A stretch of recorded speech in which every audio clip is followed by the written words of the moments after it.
Você sabe que eu respeito a opinião de todos, ainda bem que o nosso ambiente aqui é democrático, não há cerceamento, qualquer tipo de alijamento ou coisa do gênero. Mas, ouvindo algumas posições dentro e fora daqui, parece até que nós vimos hoje a França jogando, a Espanha jogando, o Portugal jogando. Olha, Piriado, o que eu vejo de evolução na seleção brasileira é algo muito pertinente e natural da chegada de um novo treinador, ainda mais quando o treinador é grande e gigante como o Carlo Ancelotti. Então vejo vontade, vejo entusiasmo, vejo essa questão do ambiente da seleção brasileira. Você vê que está num outro nível, num outro patamar, num outro gás. Agora, dentro de campo, ainda acho uma seleção bem comida de hospital, viu, Pilhado?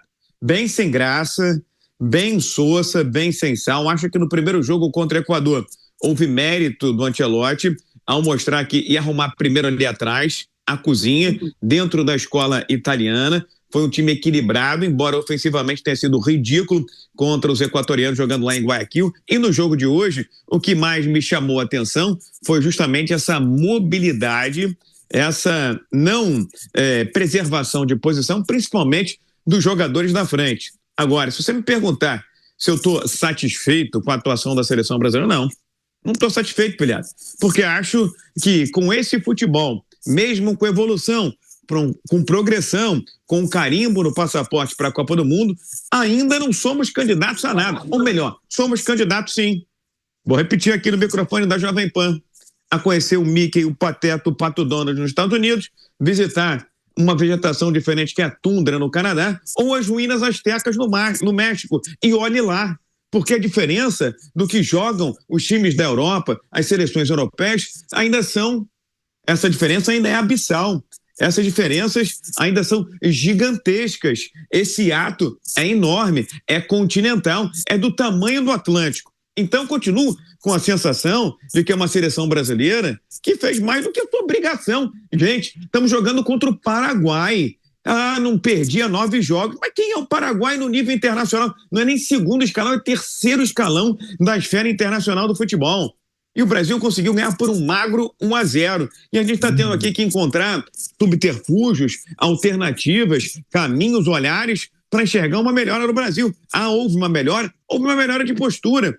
Houve uma melhora de dedicação, de gana, de garra. Agora vamos olhar para a técnica, vamos olhar para a prática, vamos olhar ali para a armação de jogada, vamos olhar ali para as finalizações. Era só o Paraguai do outro lado.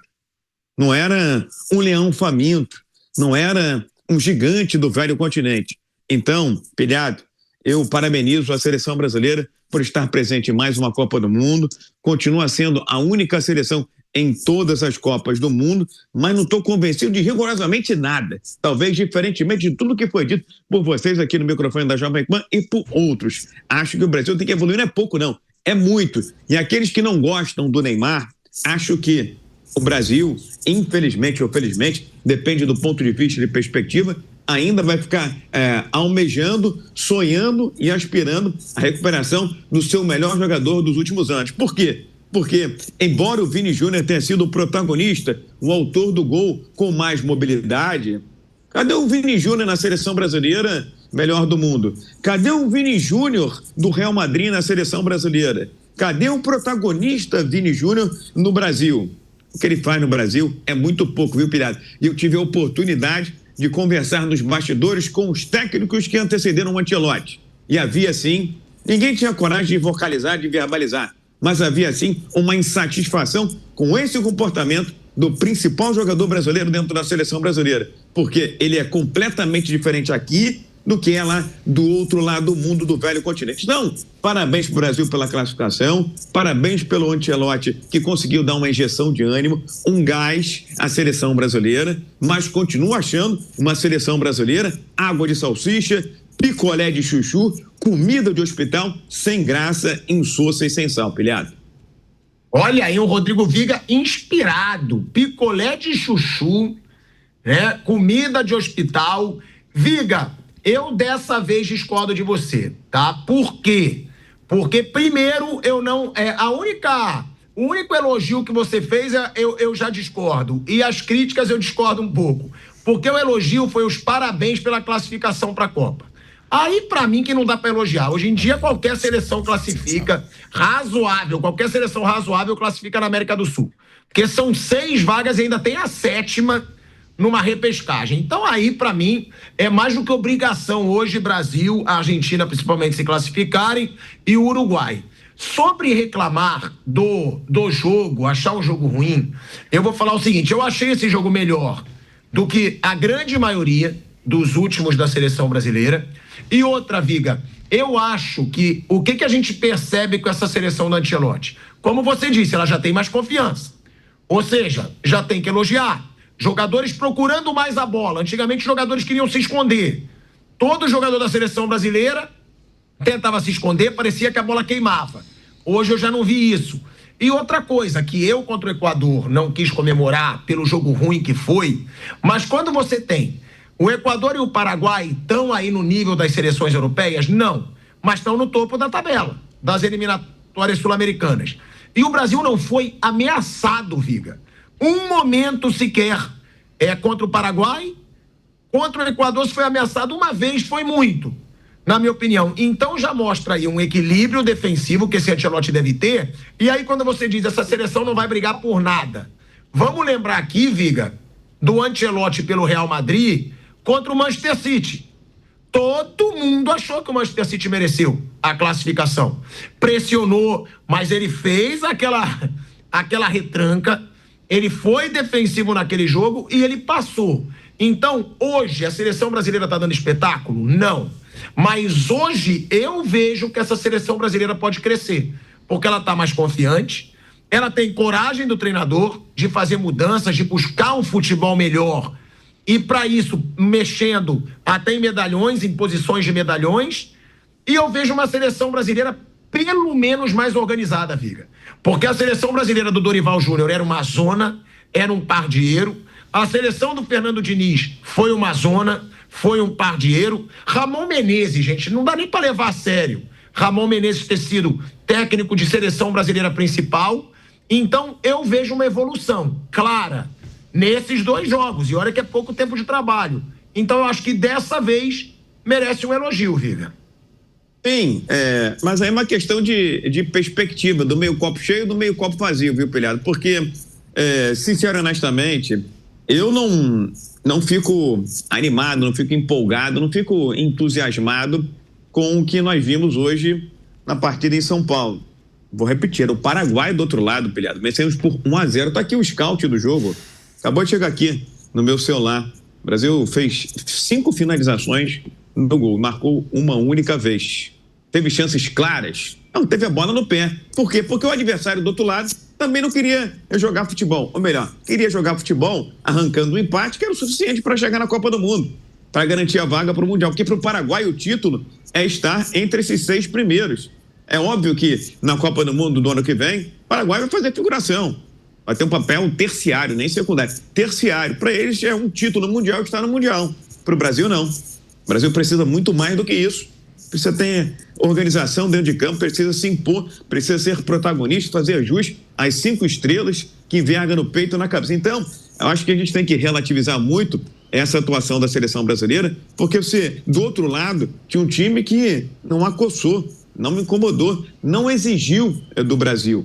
É bem verdade que defensivamente ele é da escola italiana, sabe muito bem o que é se defender para depois atacar. O Ancelotti conseguiu, já no jogo com o Paraguai, estruturar o time. Você acha que o Alexandro está na lateral esquerda porque ele é o melhor lateral esquerdo do Brasil? Porque é o cara que vai mais ao fundo? Não, porque ele tem uma função defensiva muito importante.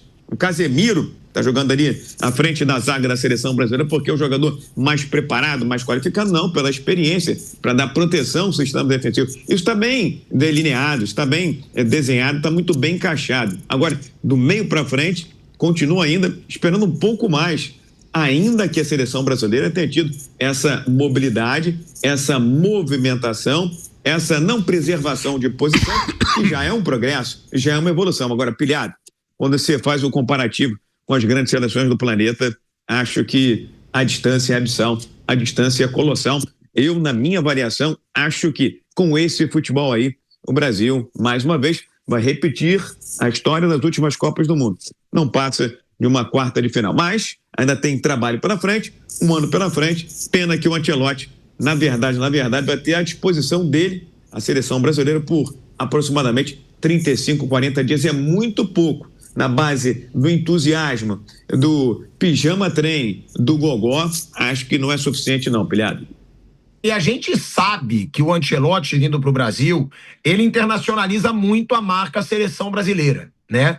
É um cara gigante, o Ancelotti. E aí, jornais que na semana passada, quando o Brasil empatou com o Equador, né, diziam que o Ancelotti tinha um grande problema, diziam que o Ancelotti ia ter um grande desafio pela frente com essa seleção brasileira.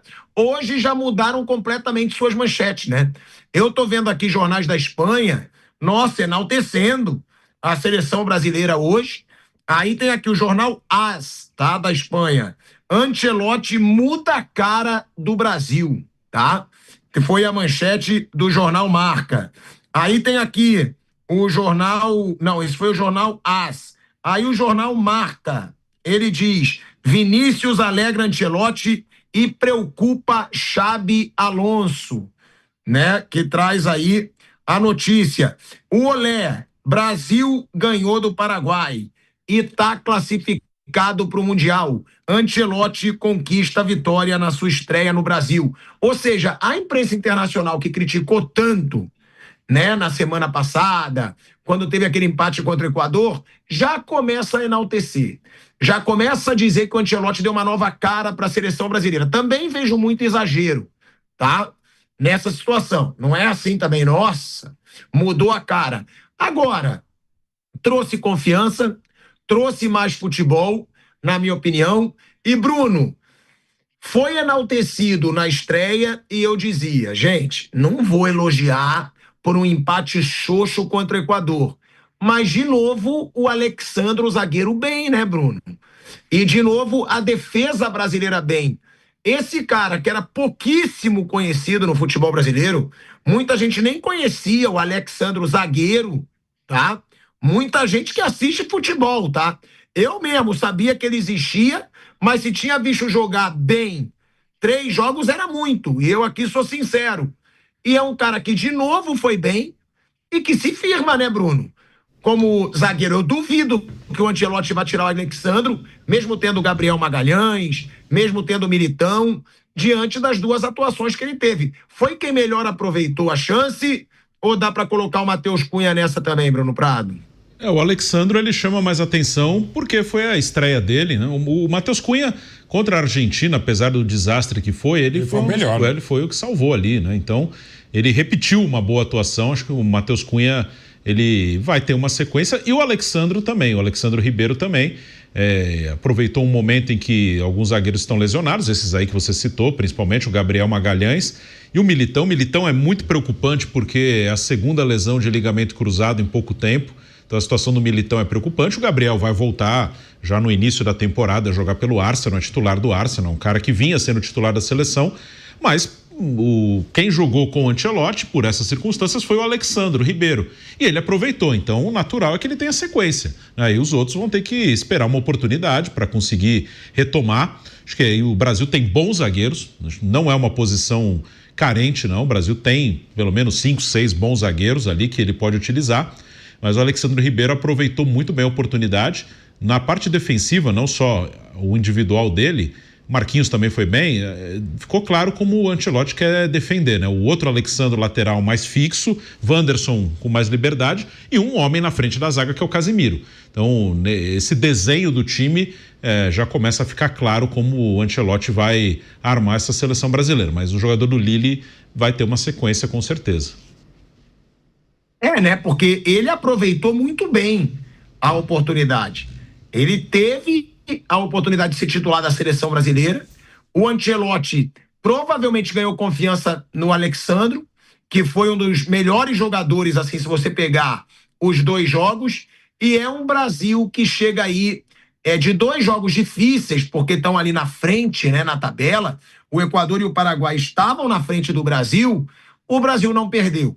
Né? Para mim o empate foi bem xoxo contra o Equador e eu critiquei, né? Achei que teve muita agenda positiva E hoje eu achei uma vitória boa. Eu até vi que tinha uma enquete, né, no nosso YouTube, estava com uma enquete, se foi uma atuação excelente, boa, razoável ou ruim. Eu acho boa. Eu achei razoável para boa, tá? Não achei boa, mas eu achei boa. Não achei excelente, longe de ser excelente. Também não digo que foi razoável, porque é jogar muito para baixo. Tá aí, ó. Tá aí a enquete do nosso YouTube. Para você, a atuação da seleção brasileira hoje foi ótima, 17%. Boa, 48%. Razoável, 28%. E ruim, 7%. Né? Ou seja, Mauro Betting, é um número positivo. É, por enquanto, do Ancelotti pela seleção brasileira. Entendo o Viga quando ele diz, pô, mas querer comemorar 2 jogos, só que eliminatórias sul-americanas, foi até isso. Eu falava muito isso do Tite. Eu dizia, gente, estão querendo falar de recorde do Tite em eliminatórias. Quem vai lembrar de resultado em eliminatória? Então eu concordo com o Viga, que realmente não é a melhor base para você tirar de uma seleção, mas é o que tem hoje. E no que tem hoje, o Ancelotti já melhorou o que estava, né, Mauro Betti? Porque estava péssimo, estava ridículo. Estava muito ruim. E agora tá bom. Tá melhorando. Nessa aí eu tô com o Viga também, não é para comemorar muito, é que a gente se anima às vezes um pouco demais e também carrega muito nas tintas. A gente lembra da estreia do Fernando Diniz contra a Bolívia, né?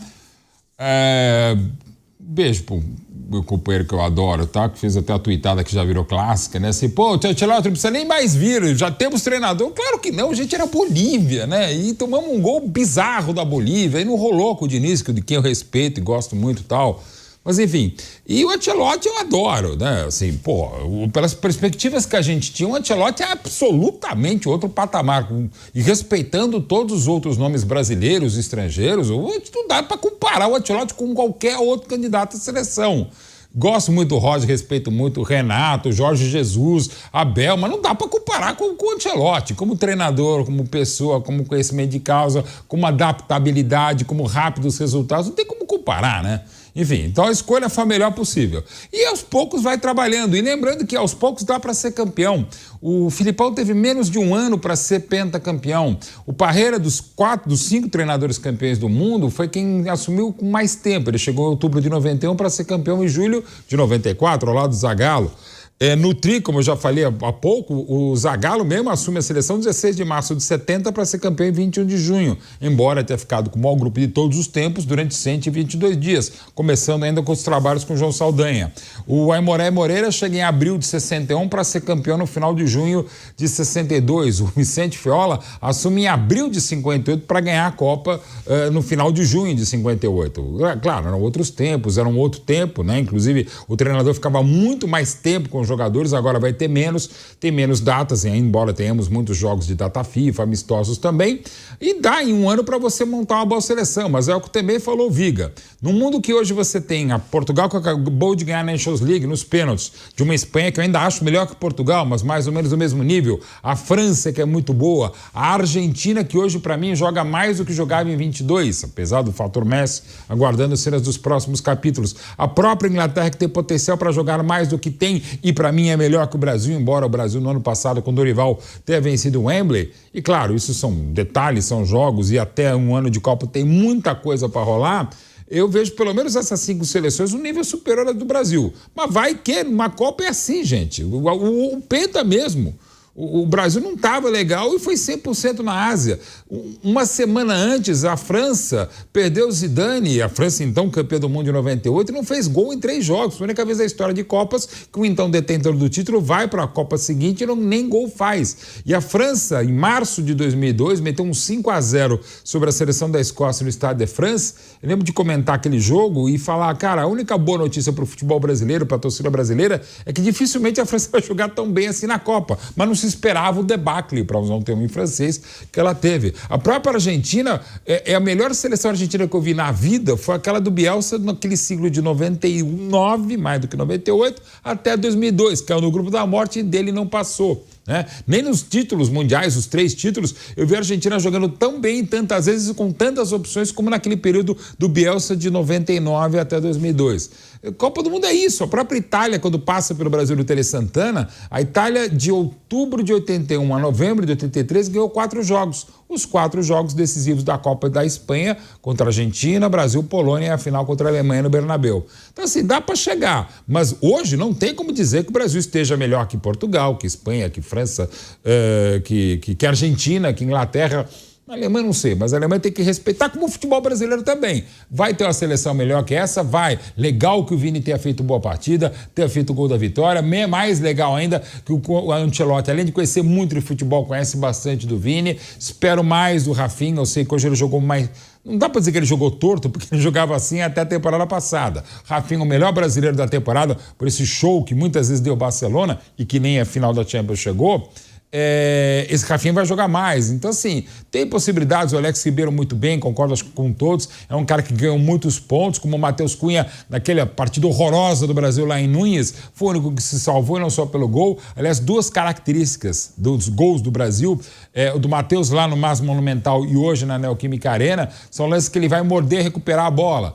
Foi a jogada do Rafinha, mas ele também vai, passa, dribla, toca pro Vini fazer gol. Então, assim, temos alternativas. Não tantas como já tivemos, mas temos para fazer um time mais competitivo, mas nessa eu também estou com o Viga. Legal, ganhamos, estamos na Copa, mas pera lá, nada de muito entusiasmo, pilhado. Né? Não foi uma atuação ótima, mas eu achei boa, tá? Eu achei uma atuação boa. Eu vou chamar o Viga. O Brasil criou. O Brasil teve pelo menos 2 chances claras para fazer 3-0 e o Paraguai não teve nada. E o Brasil finalizou, o Brasil teve finalizações. Como a gente falou, foram 5 finalizações no gol. E dessas finalizações, 3 perigosas. Agora, se tem uma coisa que aí tem que concordar com o Mauro Betting e com o Viga, é que é óbvio que hoje o Brasil não tá nem entre as top 3 seleções do mundo. Isso é óbvio, gente. Isso ninguém é maluco de achar. Porque, pra mim, Espanha e França estão em outro patamar. Acho que até mais do que Portugal, que foi campeã agora da Nations League. Eu acho que Espanha e França estão em outro patamar. Tem Portugal, que hoje joga melhor que a seleção brasileira. Temos também, além de... tem França, Espanha, Portugal, tem mais uma que joga muito melhor que o Brasil, que não é a Inglaterra. A Inglaterra também, na minha opinião, é uma seleção melhor que o Brasil. Então o Brasil tá ali entre top e Argentina, claro, da América do Sul, que é a atual campeã do mundo. O Brasil tá atrás de 5. De 5, certamente. Agora, se for um time organizado, que é essa a minha esperança com o Ancelotti eu não tenho esperança de um futebol lindo e maravilhoso, não tenho. Mas tenho de um futebol organizado, competitivo e de uma seleção mais confiante. Que eu estava achando essa seleção covarde, Viga, covarde. Não arriscava jogada, não chutava, não driblavam, não tentavam lance. Hoje eu já vi tentando. Eu já vi mais lances hoje individuais e de finalização. Então eu acho que pode ser uma seleção competitiva, mas não sou maluco de dizer que com o futebol à altura dessas 5 que a gente falou. Argentina, França, Espanha, Portugal e Inglaterra. Mas digo, tá?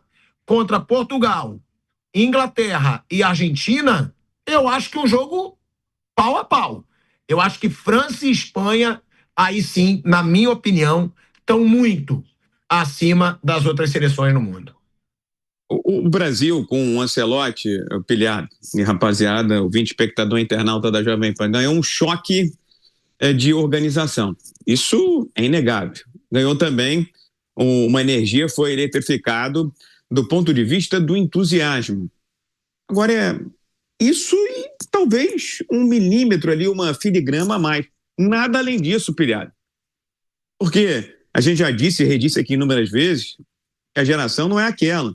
Eu concordo com o Mauro que outras seleções do Brasil que ganharam títulos talvez não estivessem vivendo seus grandes momentos, mas tinham seus grandes jogadores, os grandes times de futebol europeu, vivendo bons momentos, mas talvez não reproduzindo naquele momento, naquele recorte, naquela época, as mesmas atuações dentro da seleção brasileira. A última a vencer era uma seleção de 2002, né, que tinha lá gigantes como Ronaldinho Gaúcho, tinha o Ronaldo lá na frente, tinha Rivaldo, tinha também Kaká, era outro patamar de seleção. Era outro nível de seleção brasileira.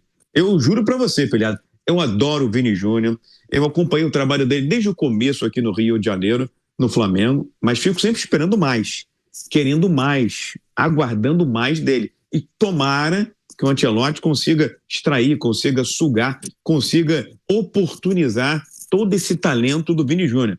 Mas ele está longe de ser, sei lá, 30%, 40%, daquele jogador que encanta as rodadas da UEFA Champions League, da Liga Europeia, da Liga Espanhola de Futebol e de outros campeonatos que a gente fica vendo aí toda semana, todo final de semana. Então, esse choque de entusiasmo, de empolgação, de energia, está dado pelo técnico Ancelotti. Isso sim, ele conseguiu. E também uma estrutura de time mais sólida, mais consolidada, botando para jogar os cascudos, os veteranos, aqueles quilometrados. Casemiro está longe, está na sua forma física ideal. Mas os atalhos do campo está ali, posicional em frente à defesa, para dar essa solidez a um Alex Ribeiro, que chegou para tomar conta da posição. Agora, será que sem o Casemiro ele teria essa boa performance? Acho que não. O próprio Marquinhos, que andou oscilando muito na seleção brasileira, acho que deve dar um abraço, um beijo carinhoso, um agradecimento ao Ancelotti e ao próprio Casemiro, que chegou ali para justamente dar um quê de tranquilidade, um choque de tranquilidade para o sistema defensivo do Brasil. Então, Pilhado, eu acho que a seleção brasileira está mais estruturada, está mais organizada, mas a gente não pode ter uma visão míope dos fatos e não pode tirar da nossa frente, da nossa perspectiva, do nosso horizonte. O Brasil ganhou apenas do Paraguai pelo placar de 1-0 contra uma seleção que veio para cá para empatar, não veio para atacar, não veio para coçar, não veio para incomodar, não veio para jogar de igual para igual com o Brasil. Pelo contrário, o Paraguai precisa de pouquíssimos pontos para chegar à Copa do Mundo. E chegar à Copa do Mundo, como eu disse, já é o título mundial dele, já é o troféu da seleção paraguaia. Então vamos devagar com o andor, enxergando as melhoras, analisando a realidade e vendo que a perspectiva é muito difícil, muito complexa, muito desafiadora. Porque se a seleção brasileira tivesse, por exemplo, empatado hoje com o Paraguai, talvez a retórica, a narrativa fosse diferente. O cara mal chegou. Praticamente não teve tempo de trabalhar a seleção brasileira para os jogos contra Equador e Paraguai. Agora que venceu uma partida contra uma seleção sem tradição nenhuma e fez um jogo modorrento lá em Guayaquil contra o Equador, vai se enaltecer? Eu acho que a vocação do Ancelotti, por enquanto, tem sido estruturar o sistema defensivo e dar essa energia, esse choque de entusiasmo aos jogadores. Nada, rigorosamente, nada além disso, Pilhado. Eu só discordo, Viga, porque eu acho que merece elogio se melhorou, entendeu? Eu não estou dizendo que o Brasil já está no nível da Espanha, já está no nível da França, já está no nível da Argentina, não. Mas se melhorou diante da palhaçada que estava antes, eu já acho que merece elogio. O jogo do Equador eu não achei que merecia. Tá? Falei, foi um jogo xoxo, foi um jogo ruim, mas não foi ameaçado defensivamente. De novo, não foi ameaçado defensivamente uma vez sequer. O Brasil não foi, não teve uma chance clara paraguaia. E hoje o Brasil poderia ter feito pelo menos 3-0, porque tiveram ali mais 2 chances claras de gol para o Brasil. É a minha opinião, então já merece elogio.